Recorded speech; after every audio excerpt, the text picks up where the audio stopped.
I don't have too much time, so pay attention! What's wrong with you? Focus! For someone so smart, you can be so stupid. I mean, how could you forget about that? We just talked about it. Cuddy, something wrong with your brain. Do you even think?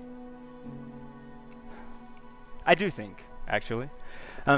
In fact, I'm finishing a PhD in experimental cognitive psychology, or literally, the scientific study of thinking. But I have attention deficit hyperactivity disorder, predominantly inattentive. I mean, I've spent so much time distracted by extraneous things, you may notice that one of my eyes has almost permanently dedicated itself to my periphery.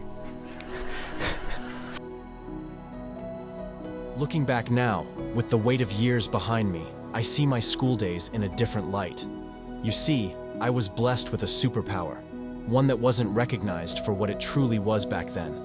My mind worked in ways that were often misunderstood by those around me. I wasn't just the kid who couldn't sit still, who seemed lost in his own world during lessons. No, I was navigating a universe brimming with ideas, making connections at the speed of light, in a way that the conventional school system wasn't ready to accommodate.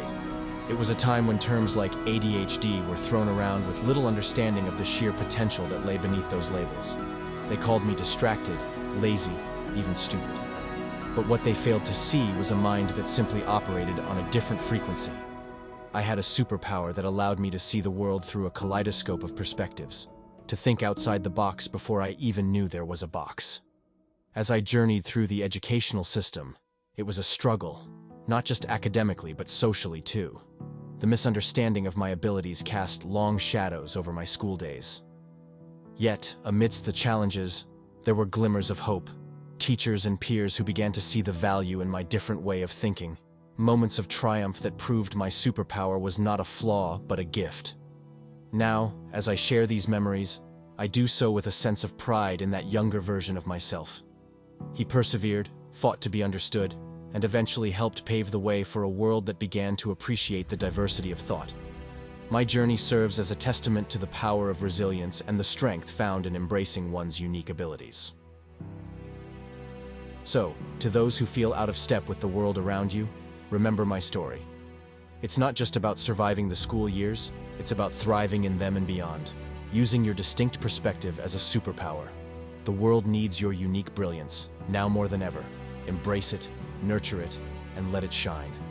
One thing I forgot to mention, all of the expressions that I began with have something in common. They've all been said to me by people who have proven time and again their unconditional love, support, and willingness to do anything for me. But in those moments, they were extremely frustrated. So, being so common, where does ADHD come from? Long before I knew my cognitive traits were called ADHD, I began studying how natural environments affect attention compared to urban environments. What research consistently shows is that natural environments can restore, even improve, your ability to sustain focus. Corey got his folder marked for saying a bad word. And how about you? Do you ever get your folder marked? No. Well, sometimes. And how often did you get your folder marked last week? Once. No, 3 times. What for? I'll tell you what, Sam, why don't we put the game over here on the desk and then you can play with it when we're done talking, okay?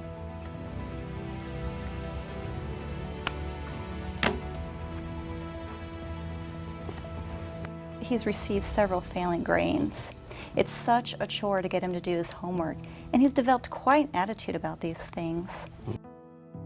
According to data from the Centers for Disease Control and Prevention, CDC, ADHD is one of the most common neurodevelopmental disorders of childhood. It is estimated that approximately 6.1 million, 9.4% children aged 2 to 17 years in the United States have been diagnosed with ADHD as of their latest reports. Boys are more frequently diagnosed with ADHD compared to girls, with recent figures suggesting that boys are diagnosed at a rate of about 12.9% compared to 5.6% for girls. The diagnosis rates vary significantly by state, indicating that there may be differences in diagnostic practices and awareness across the country. Among adults, it's estimated that around 4% to 5% may have ADHD, but the condition is often underdiagnosed.